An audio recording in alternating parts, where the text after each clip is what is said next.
Hace unos días, don Audalecio Galeón, un suscriptor del canal a quien envío un cordial saludo desde aquí, me preguntaba cuál es el motivo por el cual la frecuencia de FI en FM es de 10,7 MHz y no de otro valor. Claramente este valor es por algún motivo. Y en el vídeo de hoy explicaremos el porqué de estos valores escogidos de frecuencias de FI tanto en onda media como en FM.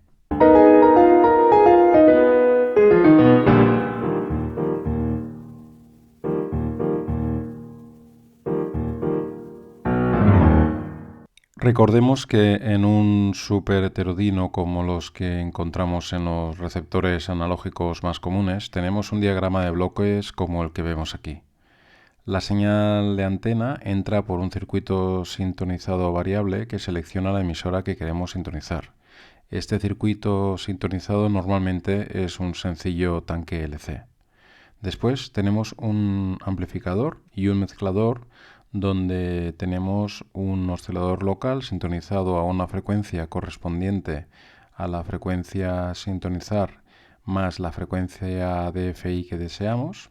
Y por otro lado, en la salida del mezclador obtendremos dos señales, una correspondiente a la suma de frecuencias del oscilador local y la emisora deseada, respectivamente, y por otro lado, otra correspondiente a la diferencia de frecuencia entre ambas señales, de forma que esta diferencia corresponde con la frecuencia de FI.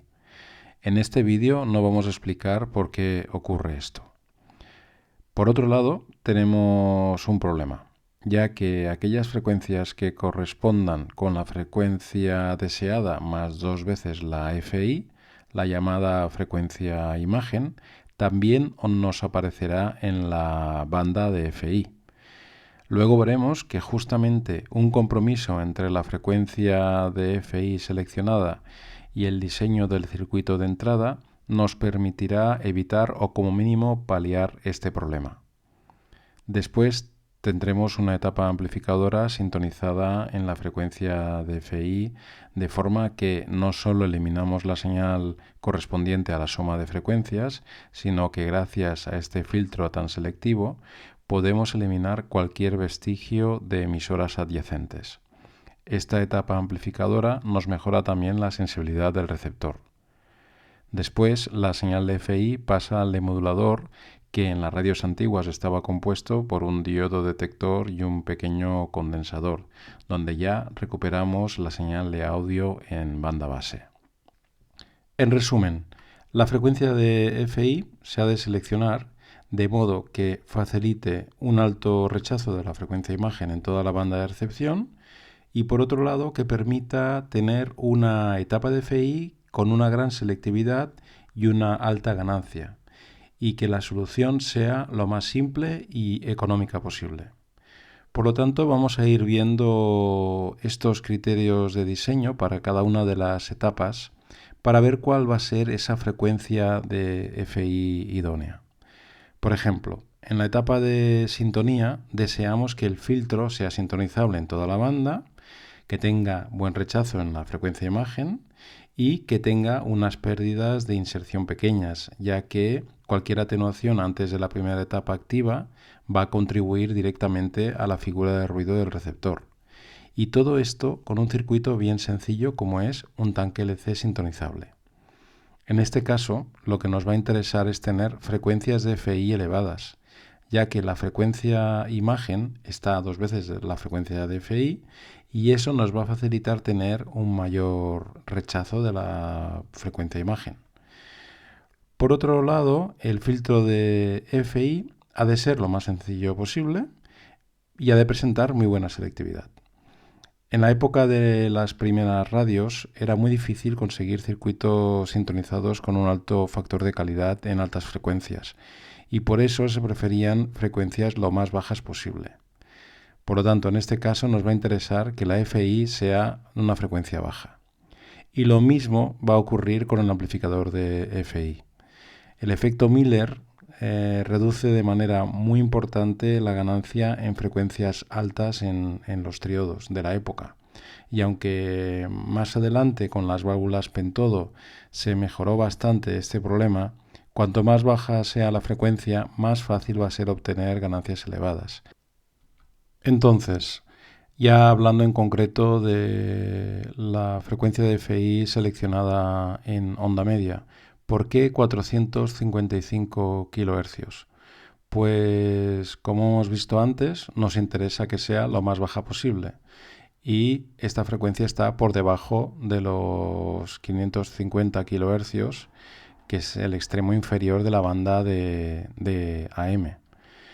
Los circuitos de sintonía podían ser muy sencillos y tener un rechazo de frecuencia-imagen muy razonable. Por ejemplo, aquí estamos viendo un circuito típico LC, es una simulación, donde estamos viendo que para la parte baja de la onda media, en 550 kHz, tenemos un rechazo de la frecuencia-imagen que está en 1460 kHz de más de 30 dB, que está muy bien. Esto nos da una Q, un factor de calidad de más de 100. En el caso del otro extremo de la banda, arriba del todo de la frecuencia, la imagen está en 2510 kHz, donde aquí tenemos un factor de calidad no tan bueno, tenemos una atenuación inferior, todavía de mayor de 16 dB, pero aquí ya estamos fuera de la banda de onda media. Es verdad que en aquella época en esta banda empezaba la banda pesquera y podía haber interferencias de esta otra banda. Pero bueno, todavía tenemos una atenuación razonable y bueno, pues tenemos un buen compromiso con un circuito muy sencillo. Por otro lado, en los transformadores de FI hemos visto antes que nos interesa que sea con la frecuencia más baja porque podemos tener, o en aquel momento por lo menos, era fácil obtener filtros con un factor de calidad elevado en frecuencias bajas y por otro lado se podía conseguir una gran selectividad.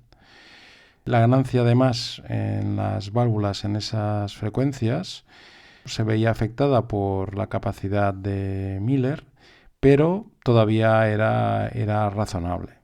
Y aunque luego más adelante con los pentodos pues mejoró todo mucho, pues era un buen compromiso. Por otro lado, el hecho de que acabe en 455, el 5 es porque estas frecuencias hacen que, como las emisoras están espaciadas 10 kHz entre sí, cuando tenemos productos de intermodulación, la combinación entre ellas hace que no caiga justo donde tenemos la frecuencia de FI que acaba en 5. Los diferentes productos de intermodulación acaban en 10, por lo tanto acabarían en lo que es la guarda entre emisoras, no acabaría justo encima de la frecuencia de FI. Y además la radiación del oscilador local, en este caso, cae también en la guarda entre estaciones, de manera que minimizamos las posibles interferencias asociadas a no linealidad en la etapa de entrada del receptor.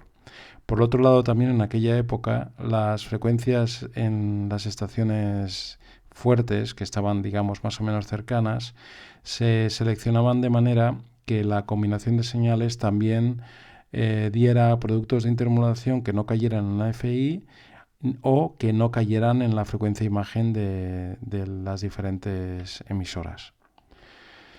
¿Y qué es lo que ocurre con la onda corta? Porque hasta ahora hemos visto que en onda media, pues bueno, más o menos hemos encontrado un buen compromiso. Pues en onda corta sabemos que los receptores de válvulas tienen una FI de 455 kHz. Pero la banda de onda corta empieza en 5,5 o 6 MHz aproximadamente y acaba en 18,5, 20, incluso 30, ¿no? Pues aquí lo que nos va a pasar es que el rechazo de la frecuencia imagen va a ser ridículo, porque la frecuencia relativa, es decir, la distancia relativa que hay entre la frecuencia central donde sintonizamos nuestra emisora y donde está ubicada la imagen es muy pequeña y vamos a conseguir rechazos realmente pequeños. Aquí vemos, por ejemplo, que en 5,5 MHz el rechazo de la frecuencia imagen es menor que 1 dB. Y en el extremo de la banda pues ya es simplemente casi, bueno, muy pequeño, muy pequeño. Esto es el motivo por el que en los receptores superheterodinos a válvulas que conocemos, en onda corta, siempre tenemos frecuencia-imagen. No hay manera de eliminar la frecuencia-imagen. Y es por esto, por esta limitación que tiene el filtro y porque la FI que deberíamos usar en onda corta debería ser mucho mayor para facilitar este rechazo. Lo que ocurre es que pues se hace una adaptación porque utilizamos la misma FI tanto para onda media como para onda corta. Y el precio que pagamos es pues que tenemos frecuencia e imagen interfiriendo todo el tiempo. Por otro lado, en los receptores de FM tenemos que la frecuencia de FI seleccionada es de 10,7 MHz. Esto es así porque más adelante estos receptores son un poco más modernos, pues no era difícil tener frecuencias de FI más elevadas, ya se desarrolló tecnología para tener filtros que tenían buena selectividad en esta frecuencia. Las válvulas también tenían una ganancia más que razonable en esta frecuencia y esto nos da una serie de ventajas porque en este caso la frecuencia imagen está lo suficientemente alejada como para quedar fuera de la banda en todos los casos. O sea, por ejemplo, en el caso de 88 MHz, la frecuencia imagen queda en 2 veces la FI, que es 109,4, y la banda se acaba en 108. Por lo tanto, queda totalmente fuera y no hay problemas de interferencias de la frecuencia imagen, aunque el filtro no sea muy bueno. Por lo tanto, en el caso de los receptores de FM, el hecho de que sea mayor de 10 MHz nos permite dejar fuera de la banda la frecuencia de imagen. Da igual que el filtro de entrada no sea muy selectivo, porque está fuera totalmente de la banda y en principio no vamos a tener mayores interferencias. Los filtros de FI ya en aquella época podían ser selectivos en esa frecuencia y ya disponíamos de pentodos donde teníamos una buena ganancia en esa frecuencia. Y una vez más, la elección de este 0,7 es por lo mismo que hemos explicado antes. Como las estaciones, las emisoras están separadas 200 kHz, se elige 10,7 porque esa es la frecuencia para la que los productos de intermodulación de las emisoras no caigan en la FI, no interfieran en la FI. Minimizamos esta posible interferencia. Y también la radiación del oscilador local cae entre las estaciones. Pues bueno, hasta aquí hemos llegado. Ya sabemos por qué la frecuencia de FI, tanto en onda media como en FM, es la que es. Y por qué en onda corta, pues tenemos el problema de que no hay manera de quitarse encima las frecuencias imagen. Pero bueno, espero que haya sido útil y en cualquier caso nos vemos en el siguiente vídeo. Hasta pronto.